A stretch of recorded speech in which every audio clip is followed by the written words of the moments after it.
Assalamualaikum warahmatullahi wabarakatuh, teman-temanku. Sobat Cendekia. Teman-temanku. Gak apa-apa Bu Yanti, lanjut aja. Sobat. Teman-temanku yang sobat cendekia. Teman-temanku yang cendekia tapi sobat.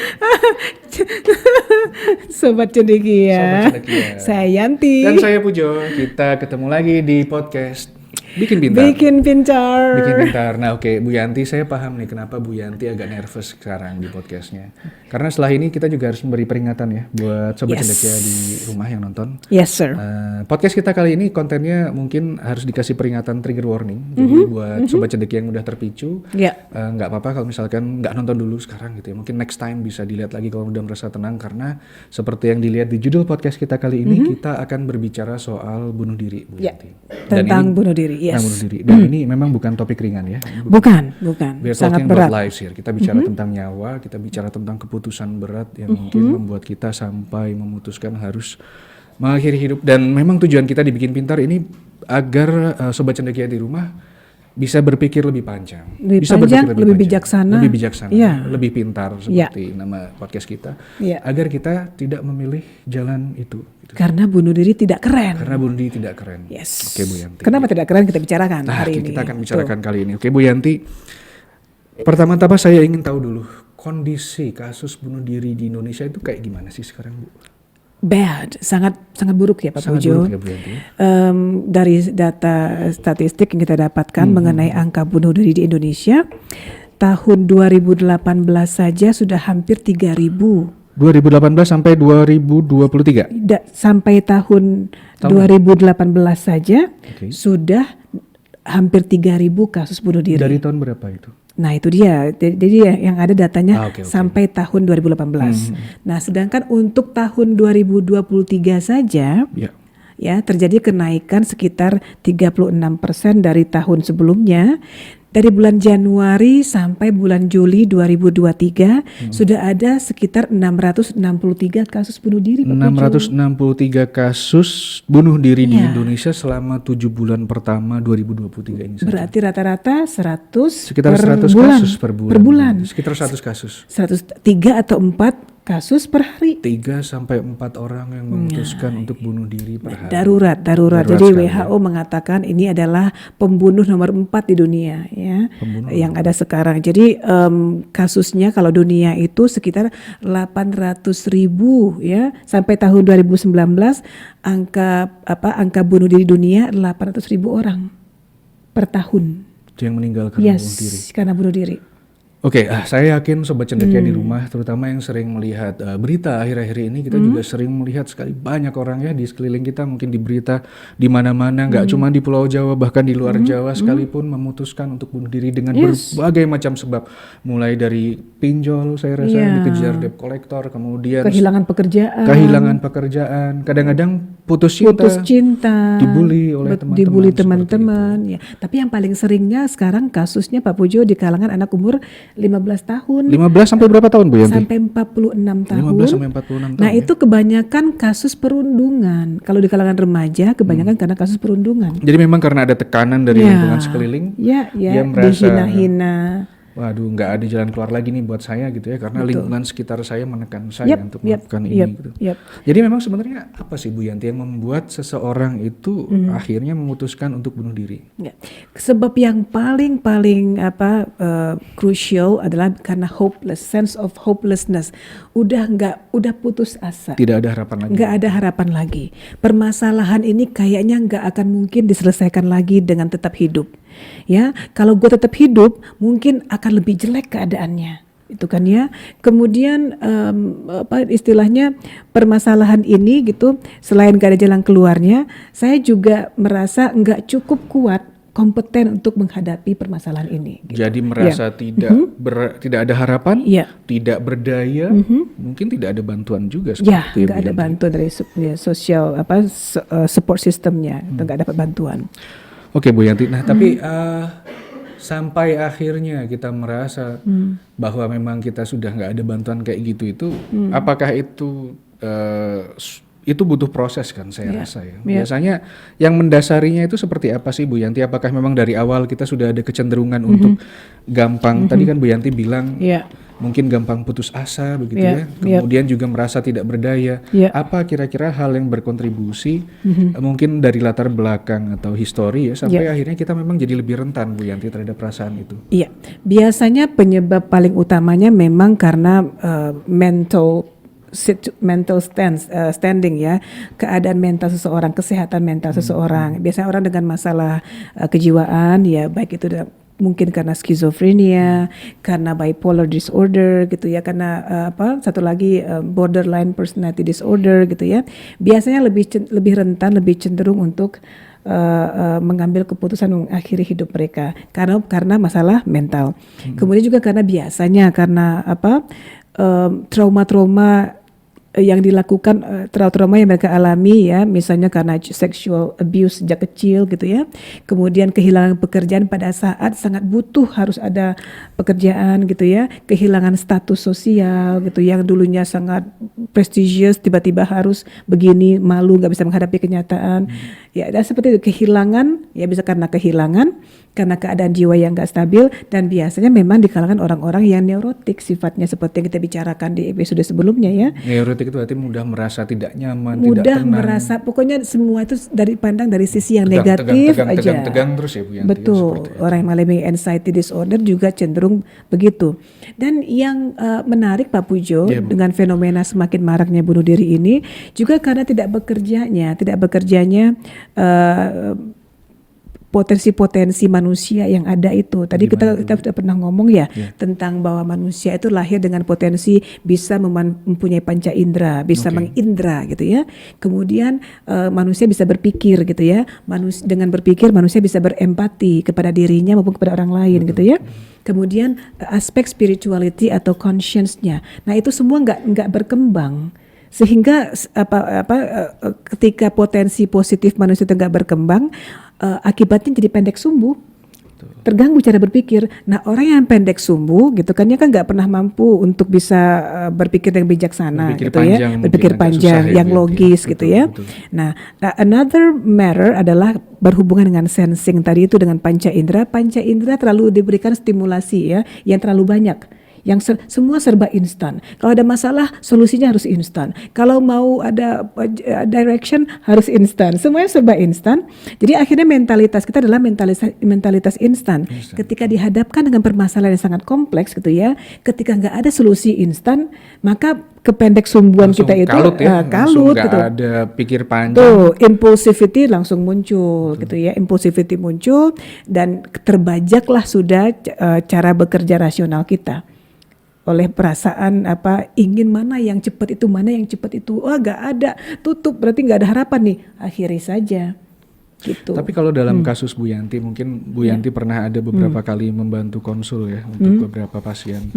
Nah, itu apakah ini Bu, keputusan untuk bunuh diri itu kan biasanya nggak tiba-tiba datang mau bunuh diri terus nanti sore saya langsung melakukannya gitu, enggak kan ya? Biasanya ada semacam eskalasi sampai benar-benar akhirnya memutuskan untuk melakukan, itu ada prosesnya atau tiba-tiba aja langsung it's very impossible untuk tiba-tiba. Sangat mungkin juga Bu Yanti ya?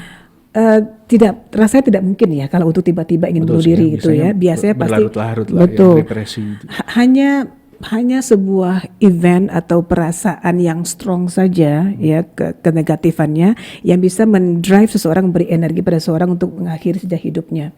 Jadi event itu harus traumatic enough ya, harus misalnya kehilangan pekerjaan pada saat anak-anak masih kecil-kecil semua, istri sakit segala macam, itu betul-betul menutup akal sehat. Betul. Ya betul. Ya kehilangan pasangan pada saat lagi bucin-bucinnya gitu kan, itu juga bisa menutup akal sehat, membajak akal sehat. Dan yang paling utama sekarang ini terutama di kalangan anak-anak muda Pak Pujo, kebiasaan instan tadi itu kan karena pengaruh dopamin ya. Dopamin efek ya, efek dari dopamin untuk membuat orang ingin lagi dan lagi. Betul. Nah, ketika nggak ada solusi, akhirnya betul-betul kayak lihat dinding gitu ya, nggak ada harapan. Addiction kepada yang serba instan, ya, instant gratification, addiction apapun juga, addiction kepada alkohol untuk membuat relax, addiction kepada rokok untuk bikin relax, addiction kepada game untuk mendapatkan relax, porn untuk mendapatkan kepuasan. Nah itu sebenarnya menutup akal sehat kita. Betul sekali Bu Yanti. Saya Ya. pernah baca juga Bu Yanti, memang di salah satu buku memang menyatakan demikian. Ini buku Dopamination ya. yang Dopamination, yes. direkomendasikan oleh Bu Yanti juga, yang Ya. sudah selesai saya baca. Masya Jadi Allah, memang Masya begini Allah. teman-teman Gen Z ya. Kalau misalkan memang kita terbiasa untuk selalu memenuhi hari-hari kita dengan impuls-impuls yang membuat kita merasa terpuaskan Happy, dopaminya, benar. happy, Betul ya. Bu Yanti. Itu malah membuat kita istilahnya apa ya, kemampuan kita untuk mentoleransi kesulitan Yes. dalam hidup kita itu juga menurun. That's true. Karena kita jadi semakin lembek lah dopamine istilahnya. high, Dopamine high, atau betul. ya dopamine high namanya. Jadi begitu itu nggak terjadi, kualitas kepuasan kita menurun terus gitu. Dan Kita itu perlu, sama kayak efek sakau ya ya, mungkin. efek sakau, betul. Withdrawalnya sama. Yep, yes sir. Oke, nah itu berarti memang ya itulah mungkin kenapa di kita juga semakin meningkat Bu Yanti ya, karena ini memang seperti yang sudah kita bicarakan di episode yang lalu. Gitu. Konsumsi informasi, konten-konten yang bersifat negatif, dan akhir-akhir ini juga berita bunuh diri semakin banyak. Iya. Itu mempengaruhi kita juga ya Bu? Oh sangat. Itu sifatnya social contagious ya. Betul, Terutama kalau itu dilakukan oleh orang-orang yang menjadi trendsetter Pak Pujo. Ya kan kebanyakan tuh artis-artis Korea, artis-artis betul sekali. Jepang gitu kan ya, bintang-bintang film yang sedang digilai oleh orang-orang kan banyak memberikan contoh karena sudah stuck dengan permasalahan bunuh diri aja. diri, betul. Nah akhirnya itu menjadi tren ya. Iya, karena kita mengidolakan mereka ya. Iya, Idola kita malah memutuskan untuk bunuh diri. betul. Jadi secara alam bawah sadar juga mempengaruhi kita ya. Sangat Jadi mempengaruhi. mungkin memang kita harus berhati-hati juga untuk memilih idola Yep. seperti itu. Yep, it's true. Oke Bu Yanti, jadi memang salah satu penyebab utama dari bunuh diri itu depresi ya. Depresi, ya, dan kemudian addiction juga. Addiction Terlalu terbiasa dengan instant gratification. Addiction atau kecanduan di sini bukan cuman untuk narkoba ya. No, ya, any kind of addiction. Kecanduan apapun nih. Bahkan budak cinta ya, kecanduan Ya, cinta. kecanduan pun cinta juga Nah, bisa bikin kita pendek sumbu. Betul. Ya. Jadi memang, nah itu kita juga sudah bicara di yang podcast kita yang beberapa episode yang lalu ya. Jatuh cinta bikin bego. Bikin bego, ya bikin Betul, bego. karena efek dopamin Tadi, ya, Jadi betul. mungkin teman-teman Gen Z terutama yang memang merasa sedang dalam istilahnya kondisi di mana rasionalnya tidak bisa bekerja dengan baik gitu ya. Nah, mungkin bisa Introspeksi lah Pak introspeksi ya. dulu, betul. Aku kecanduan apa gitu. Aku kecanduan apa yang membuat saya seperti ini. Iya, betul. Apa yang membuat saya seperti ini. Jadi kalau mudah-mudahan informasi dari kita ini membantu teman-teman untuk mengevaluasi diri ya Pak Pujo ya. Betul Bu Yanti. Betul. Nah ini yang menariknya Pak Pujo, data yang aku dapatkan baik dari WHO gitu ya, maupun dari Kementerian Kesehatan, dari Kementerian Kesehatan kita ya, untuk khususnya jiwa gitu ya. Yang paling sering berhasil bunuh diri itu laki-laki Pak. Laki-laki. Iya, yang paling sering mencoba perempuan. Yang paling sering mencoba perempuan, yang paling sering berhasil laki-laki paling sering gitu. berhasil laki-laki. Itu risetnya. agak mengerikan Bu Yanti, terutama karena saya laki-laki. Kenapa bisa kayak gitu Bu Yanti? Nah itu dia, kalau perempuan itu kan biasanya style mereka karena mereka adalah makhluk yang lebih butuh Perhatian, kasih sayang. curhat dengan orang banyak gitu kan ya. Biasanya dia kalau ada masalah itu dia akan curhat pada temannya, pada ibunya, pada bestinya, pada siapa gitu ya. Nah kalau laki-laki bisa memendam biasanya. Yes, true. Nah itu dia, dia tahan, akhirnya ketika sudah mentok dia yang cepet aja deh gitu. Kalau perempuan, ketika dia punya ide untuk bunuh diri, dia bicara kepada sahabatnya bilang, ya kan dinasihati sahabatnya, ngomong sama ibunya menasihati gitu kan ya, akhirnya bisa nggak jadi. Atau saat mau mencoba, saya mau bunuh diri nih ya gitu kan ya, temannya segera datang misalnya gitu. Kalau laki-laki enggak, betul, perempuan memang begitu naturnya gitu. Yeah. Okay. Tapi kalau laki-laki biasanya stigma yang melekat di diri kita Bu Yanti. Kalau kita curhat, kalau kita minta tolong itu lambang kelemahan. Laki-laki nggak boleh gitu ya. Nah, laki-laki nggak boleh nangis. Men don't cry.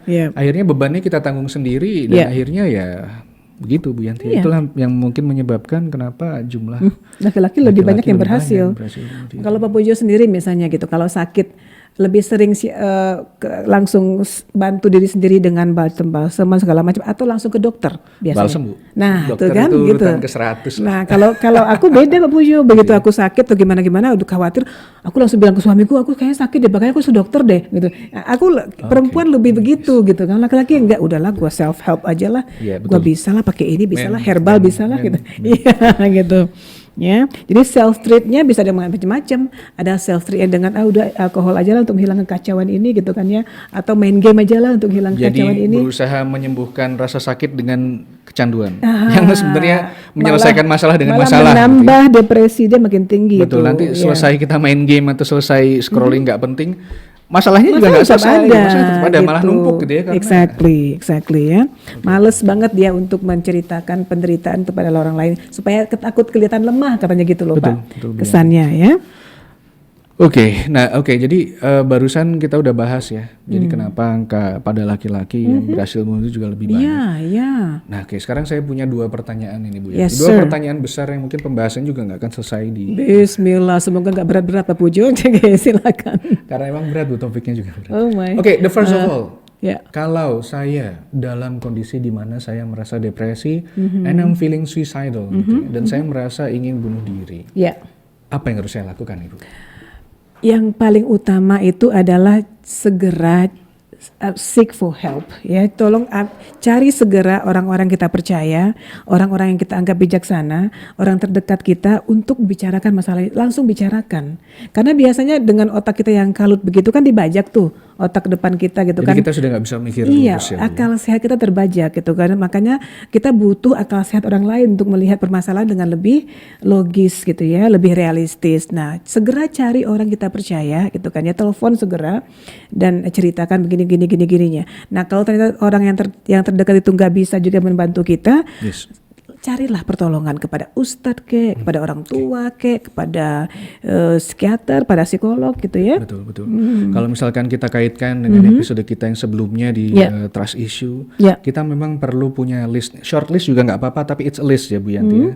Orang-orang yang bisa kita minta tolong kalau Ya, kita harus. butuh pertolongan. Terutama Makanya untuk jangan punya trust issue pada semua orang gitu. Betul, Kalau punya trust issue pada semua orang nggak bisa minta tolong. biasanya dekat ya Bu Yanti antara trust issue dengan depression, kemudian suicidal tendency atau kecenderungan untuk That's true. Nggak ada support system. Betul.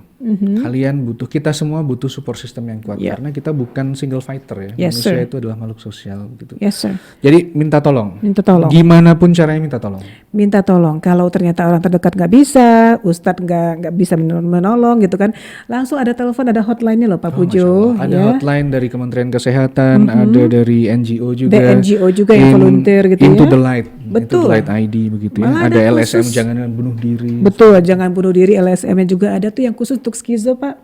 Ya, untuk yang bermasalah skizo kemudian ingin bunuh diri juga ada khusus LSM-nya. Kenapa Bu? Karena orang yang memang memiliki gangguan skizo itu lebih cenderung bunuh diri atau? Naturally, secara natural begitu. Gimana enggak Pak Pujo? Kita itu melihat hal-hal yang kebanyakan orang nggak melihat.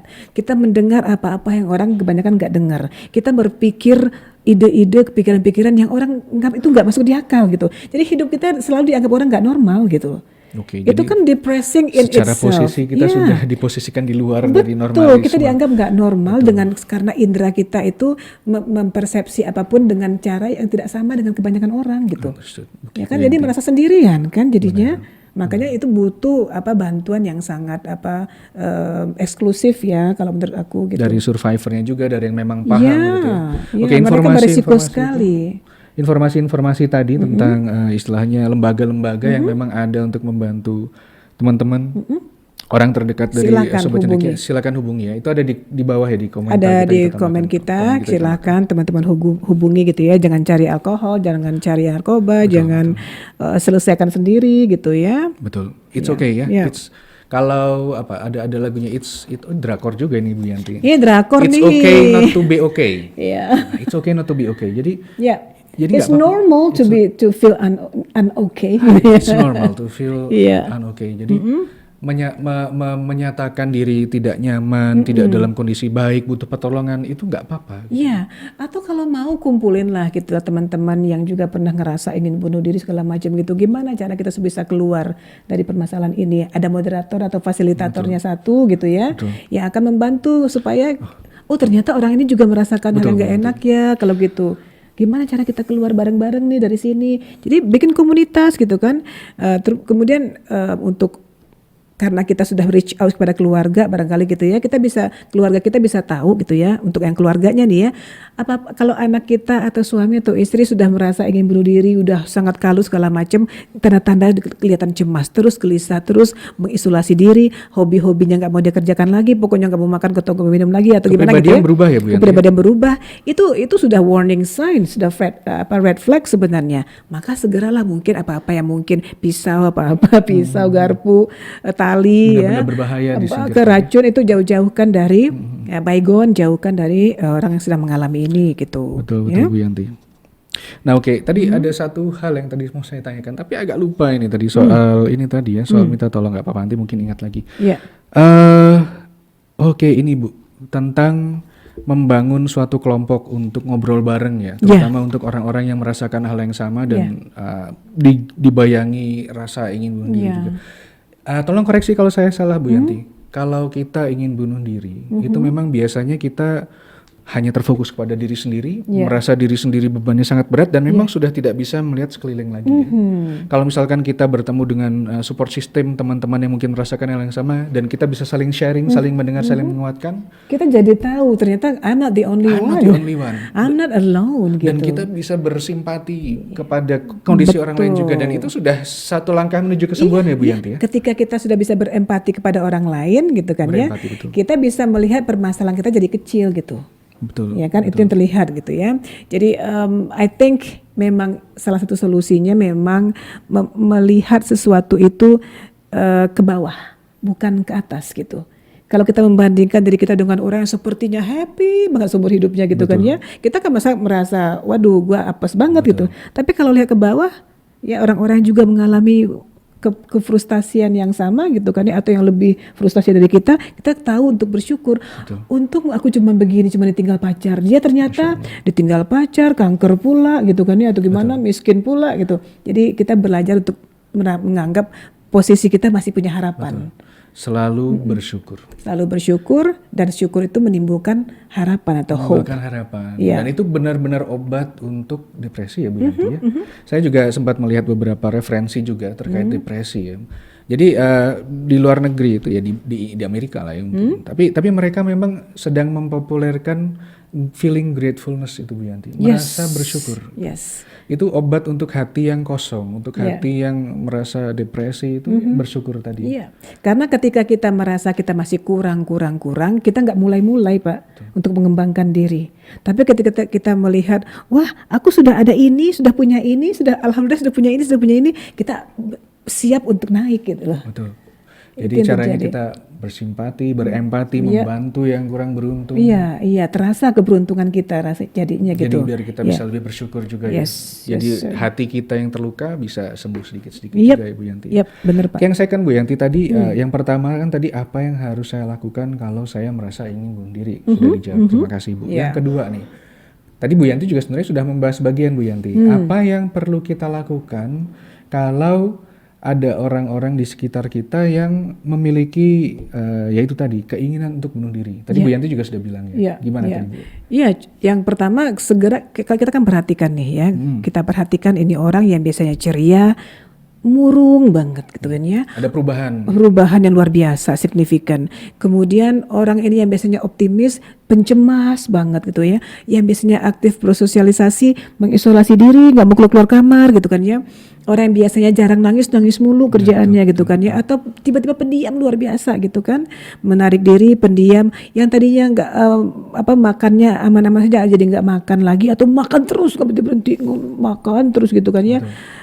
Kemudian apa hobi-hobi dia nggak pernah dia sentuh lagi gitu, apa yang buat dia selama ini menyenangkan nggak menyenangkan lagi. Kita harus perhatikan segera kita approach, kita dekati, kita tanya ada apa gitu kan ya. Kalau ternyata bilang nggak ada apa-apa, tapi ternyata behaviornya masih menunjukkan itu, kita mungkin butuh bantuan yang bisa membuat orang ini pergi ke konseling misalnya gitu kan ya, keluar dari zona yang miserable ini, beritahukan dia bahwa dia tidak sendiri ya.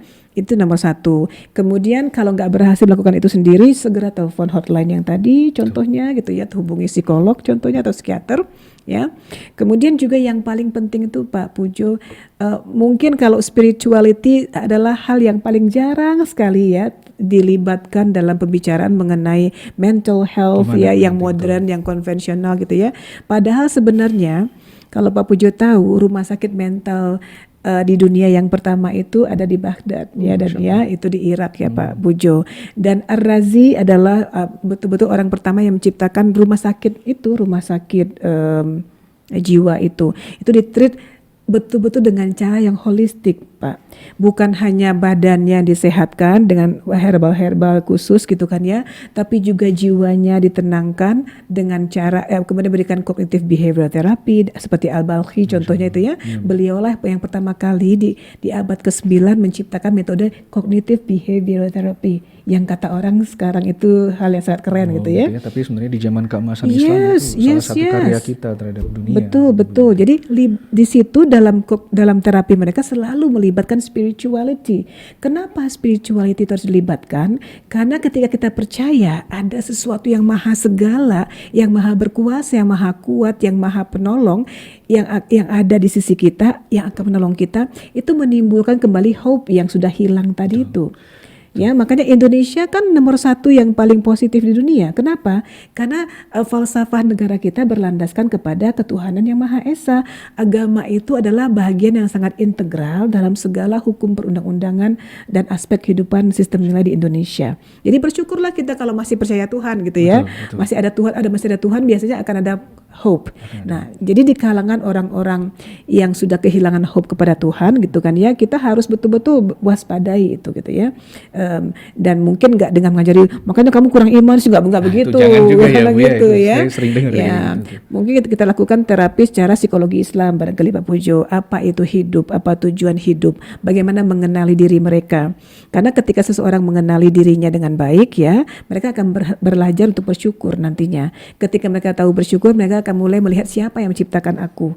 Betul. Ya, ketika dia tahu bahwa nggak mungkin ada diri tanpa dia pencipta, maka mereka mulai berharap aku akan bersandar kepada yang menciptakan itu. Nah itu loh siklus Dan menyandarkan diri ke yang paling berkuasa. Iya, ya. Jadi akan muncul nanti perasaan bahwa kalau dalam Islam contohnya gitu kan, dunia ini memang tempatnya masalah kok gitu. Betul. Ya, yang semua yang serba sempurna itu nanti di surga gitu. Jadi dengan mindset bahwa memang tempatnya kita diuji di dunia, kita nggak masalah diuji karena nanti ini akan pass juga, ini akan pass juga. Ini juga akan selesai lah. Ini juga akan selesai gitu. Ya, kalau kita nggak pernah diuji, kita nggak tahu rasanya enak. Itu nggak pernah sakit, nggak tahu rasanya sehat gitu kan. Betul sekali. Nah ini Bu Yanti, tapi ini saya juga ingin ingin mengangkat suatu kondisi di mana kadang-kadang menyakiti diri sendiri, self harm atau suicide atau bunuh diri itu sering digunakan juga untuk mengendalikan orang lain Bu Yanti. Ya, kamu kalau tidak baik sama saya bunuh diri nih. Untuk gitu mengontrol ya. Mengontrol Ya. itu ini bisa kita kaitkan dengan toxic relationship. Toxic relationship ya, Betul. untuk orang-orang yang toxic ya, atau abuser kita sebutnya gitu ya. Betul.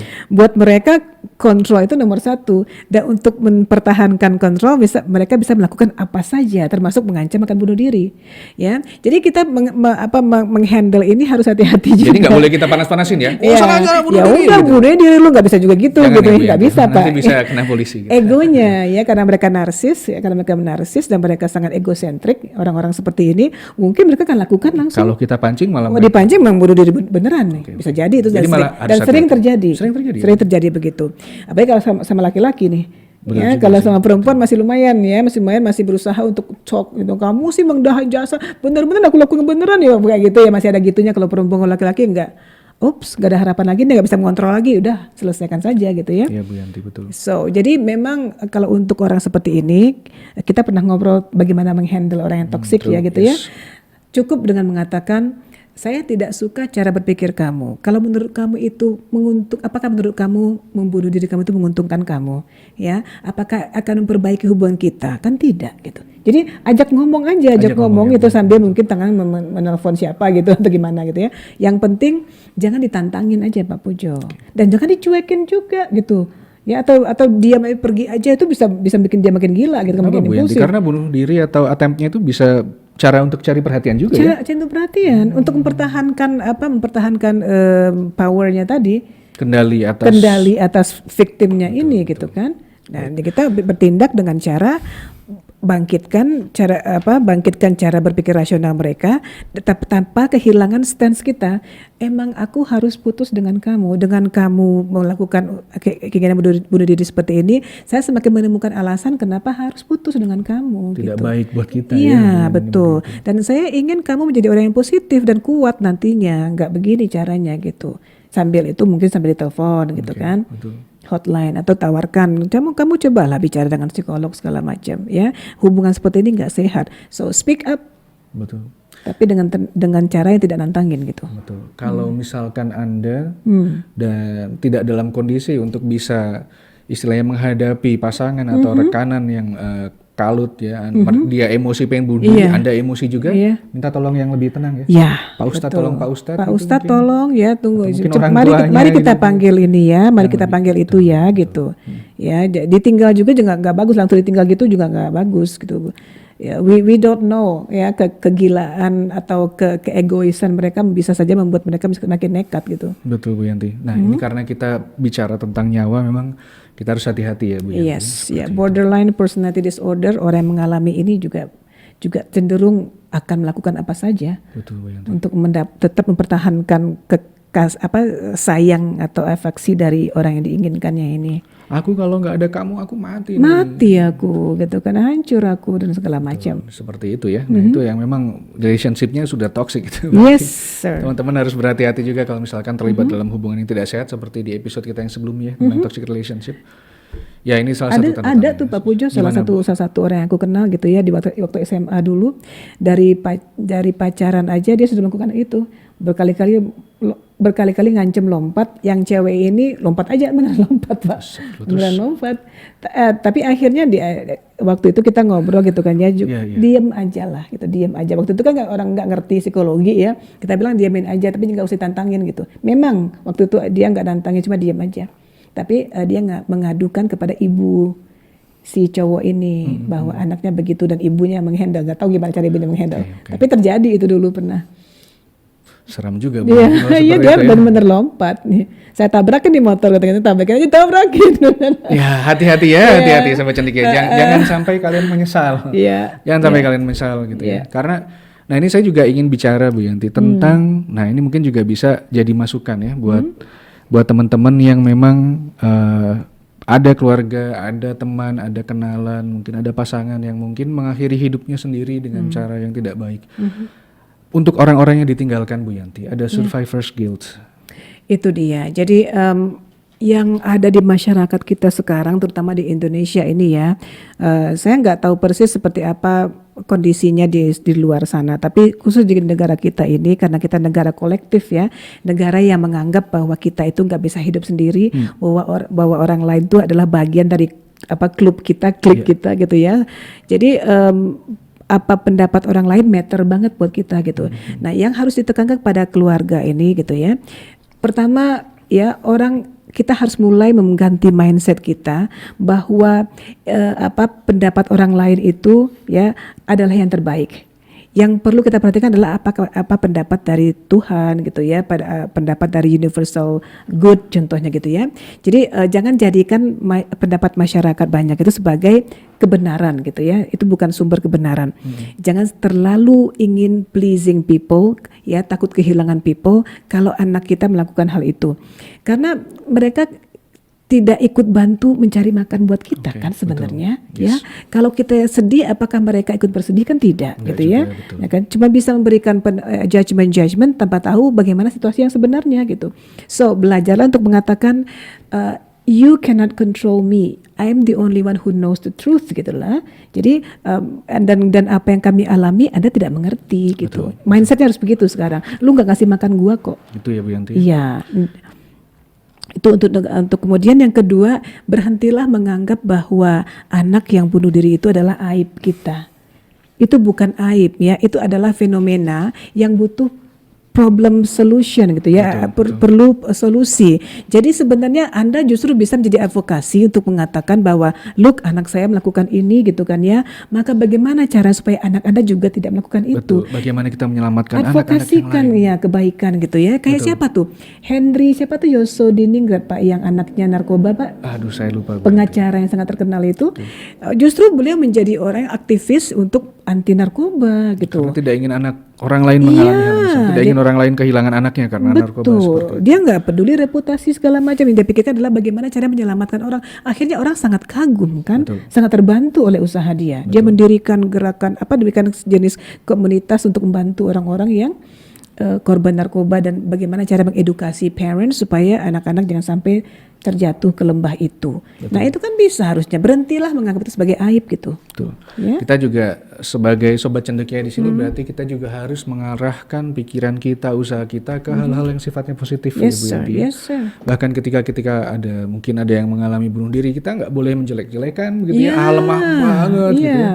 You never know, Kita karena nggak tahu. anak-anak kita dengan keadaan sosial media yang sangat masif informasinya sekarang ini, kita nggak pernah tahu dengan siapa anak-anak kita bergaul. Karena itu sifatnya maya kan. Betul. Dia dalam kamar tapi bergaul dengan siapa, bagaimana dan intensitasnya seperti apa, kita nggak pernah tahu. Lingkungan sekitarnya juga kita mungkin nggak tahu. Jangan selalu merasa bersalah terhadap diri sendiri. Wah ini karena parenting style gue jelek nih gitu, karena gue begini, karena begitu. Jangan begitu gitu ya. Jadi kita mulailah mengatakan bahwa hey ya, mungkin saya bagian dari ini ya, tapi tidak ada orang tua yang sempurna. Dan kita tidak pernah tahu apa saja yang diakses oleh anak-anak kita di dunia maya sana ya. Jadi memang environment yang harus dialter Pak Pujo. Kalau bisa, kalau memungkinkan ya, kita ada di environment yang suportif selalu, environment yang understanding, yang bijaksana gitu ya. Kalau nggak mungkin, kita yang ganti otak kita sendiri. Betul, ya. Kadang-kadang karena mau cocok-cocokan dengan ekspektasi masyarakat, kita jadi gila sendiri Pak Pujo. Ya. Jadi memang kita harus mencari lingkungan yang sesuai dengan kita. Ya sama lagi ya, toxic relationship dengan lingkungan pun juga ada. Kita harus toxic mencari- environment. Betul, kita harus mencari lingkungan yang memang tidak toksik buat kita. Bu Yanti. Oke Bu Yanti, kita sudah ada di penghujung podcast ini saya rasa ya. Jadi topik kita berat hari ini, tapi semoga bermanfaat buat rekan-rekan semua, buat keluarga. Bagaimana kita menghindarinya begitu ya. Betul. Jangan lupa minta tolong. Dan ini juga sudah kita sampaikan di podcast kita yang sebelumnya. Iya, betul. This too shall pass Bu Yanti. Ya, this too shall pass. Ini akan berakhir juga. Masalah apapun insya Allah akan berakhir. Akan berakhir, ya. Jadi kalau di dalam Islam kita bersabar menghadapi musibah itu salah satu dari 3 bentuk kesabaran. Ya. Ya. Dan ini bukan pasrah ya. Ya, bukan pasrah. Sabar itu artinya tidak berhenti, tidak lemah, tidak pasrah, tidak menyerah. Itu arti sabar dalam Quran. Betul. Jadi jangan emosi kalau dibilang yang sabar yang sabar. No. Mungkin kita belum paham arti sabar yang sebenarnya. Iya, pada sabar manusia. bukan pasrah. Sabar Anti bukan pasrah, anti putus asa, anti lemah ya. Itulah yang sabar yang sebenarnya. Bahkan ketika kita ditimpa masalah, kita sudah kalut dengan semua orang, mungkin gak ada yang bisa membantu kita. Disitulah saat-saat dimana kita benar-benar harus kembali bersandar kepada Allah. Ya, Dan Allah mengatakan, kabarkanlah berita gembira kepada orang yang sabar, bukan orang yang diam saja, tapi orang yang berusaha berikhtiar memperbaiki keadaannya, bukan dengan membunuh dirinya. Betul. Ya, gitu. Jadi nggak keren ya Pak ya? Tidak keren. Sama saya tidak keren. Tidak keren. Jadi buat sobat cendekia, selalu usahakan berpikir panjang. Yes. Yang ditinggalkan juga tidak akan bahagia oleh kita kalau kita memutuskan untuk berhenti. Betul ya, sengsara sampai mati buat orang kita tinggalkan juga. Ya. Membekas itu akan membekas. Ya. Dan mungkin bisa jadi sumber permasalahan yang lain. Jadi kita di sini mengingatkan kepada sobat cendekia, jadilah bagian dari solusi ya, jangan bagian dari problem. Ya, Yes, gitu. that's true sir.